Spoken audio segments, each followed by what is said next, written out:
So here I'm working on some of the highlights. It's a bright yellow, and I'm using a big fat brush, bit of a palette to get most of it off, and I'm almost using it like a highlighter, like an outliner here. I'm just trying to get the corners. It's almost a little cartoony looking, right? But I really like that look of the parts that are sticking out the most being the brightest like that, and that strong of a contrast. And I find a big fat brush like that really helps. With something small, you end up spending too much time worrying on the little details. Something like this, like you can only get the tops, right? You'd have to jam it in there to get some of the parts in there. You're not going to do that naturally. So yeah, I find the cheapest, fattest brush is the best one to use for that. There we go. Let's take a look here. Talking about here. There we are. Lovely. Just working on the highlighting on the lower section here now, and this is what I was talking about earlier with contrast. Soft contrast, like a light gray over top of a medium gray with a couple of shadows. Light contrast, heavy contrast, right? And the two beside each other, right? On the left it looks rather soft, on the right hand very aggressive. So that's helping that aggressive side look more aggressive, right? Having it next to something that looks very natural and very even. And the next layer of dry brush on top of that is that green. Oh, it's so ugly. And I put it on in kind of like veins, right, that run down the board. Here you can see a little bit better. It goes over the cracks. But it kind of originates back here at this detail here, which is a kind of a mock-up of the sacred fly of Nurgle, right? And then as you can see, it kind of spreads out in little veins over the board where little hellmouth things pop up. Yeah, there we go.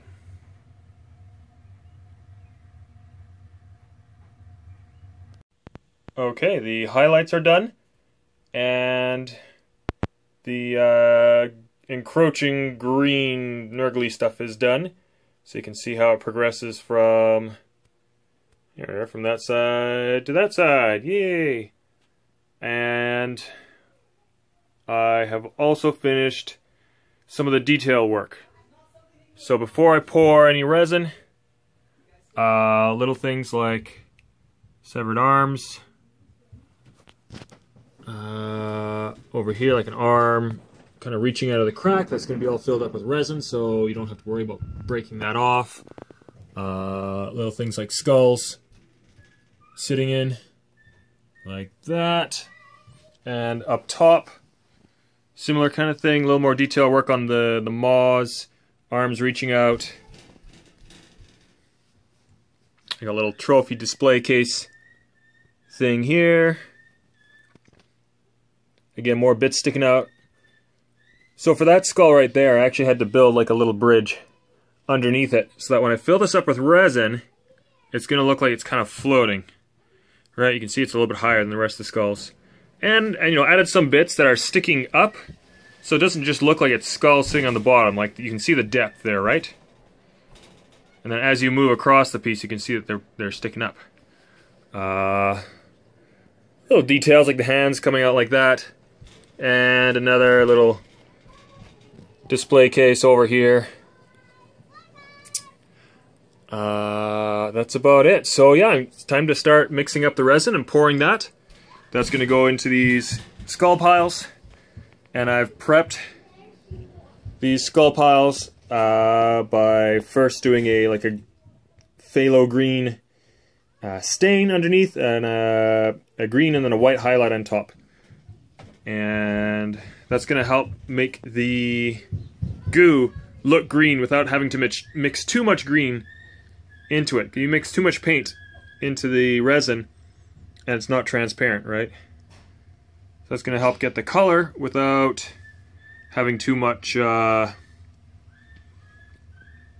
you know what. All right, time for resin, and we are using this stuff here, EpoxyCast 690. Okay, so yeah, where there is resin, it looks very good. You can see the shine on there. It looks really nice. But you know what? You know what happened. So some of these areas do not have resin. Where did it go?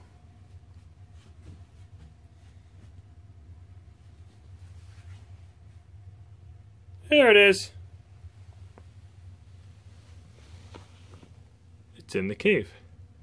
Now, originally, I had actually planned on making the inside of this cave a lake.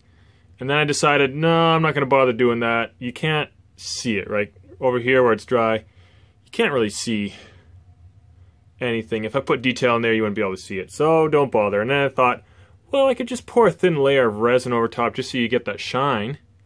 And then I thought, nah, I won't bother doing it. And then it happened. It dripped from up there. You can even see the light coming through. Boo! I totally missed that. And it came down, and it went this way. But I really like the look of it. I just can't say that I planned it that way. So I'm gonna wait for this to set up, and then I'll see if I can find where the holes were. And then I'll probably do like a small pour. Like I'll just fill up that one, and one of the cracks over here as well needs more. So just dump a little bit into that one and see if it's still running or if it plugged itself up. And yeah, so there's like a, it's like a vent over here, right? There it is. So the sludge is kind of coming out. Blah, blah, blah. Yeah. So, it's looking good. We just need to do more now. Hello. So, I'm done, man. That thing is done. So I'm in the garage now because I've applied the final coat of sealer on the board. I'm just using Barathane, the spray over most of these areas here where I want kind of a matte finish, and a paint on gloss, high gloss over some of the green areas just to get that color to really punch up here. So I've done I finished all of the resin pours. They look great, and I added a little bit of resin to the inside of the caves and add like a waterfall feature on the inside of the caves. Just to, I don't know, because I wanted to. So let's take a look at that. So here we are at the back side of the board. There's no light, you can't, there it is. And here are the caves. You can kind of see the glare of the water in there. And there it is. There's the waterfall feature right there. I know this is really dark. You can't see much at all in there. There we go. Right. And there's one over in the other one as well. So, of course, these caves go straight through to the other side. Right. Let's go around the other side and take a look over here as well. So when you're playing the game, hopefully not too much combat happens inside the caves. That'd be a pain in the butt. But there's lots of room in there. There we are. Right. Here I was talking about that resin. So this is about 2 inches deep, so that's really cool. You can actually see down into these things and see the little stuff that's buried in there. There's a hand, right, crawling out over here. Another arm with a scythe here, and some skulls and other bits all set in.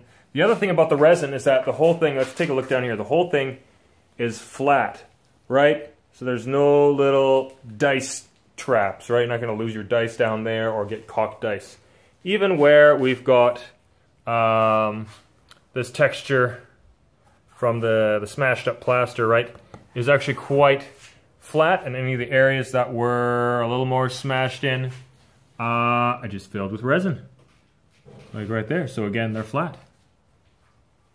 So along with this board, I'm also including a whole bunch of terrain pieces.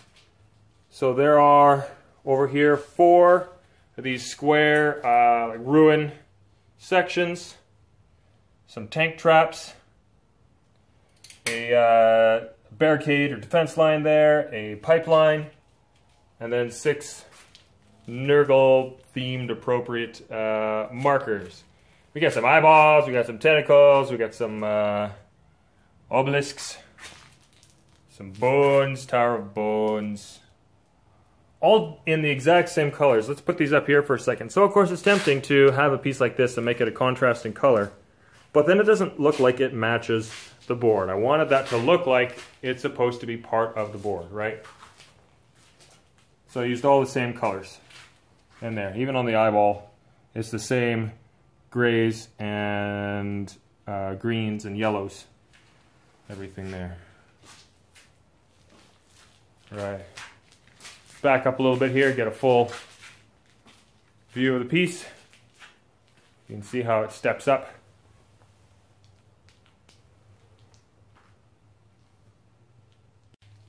So it has been an absolute pleasure working on this project.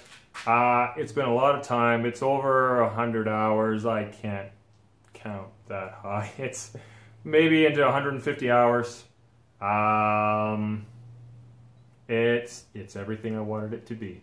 It's very sturdy. It's heavy. Nice crisp edges. And very, very durable, and I think it's going to hold up, and I think it looks cool. It really, the main thing I wanted to get was get that green to punch, right? That was a big part of it. Get that green to punch, make it look important. And that doesn't mean put more green on top of green to make it look more green, right? Contrast that with reds and with grays. And I'm going to talk more about that later, not right now. So the next thing to do now is take a whole bunch of shots and put together an awesome video. There's a fly. Go away. Showcase video. All right. Cheers.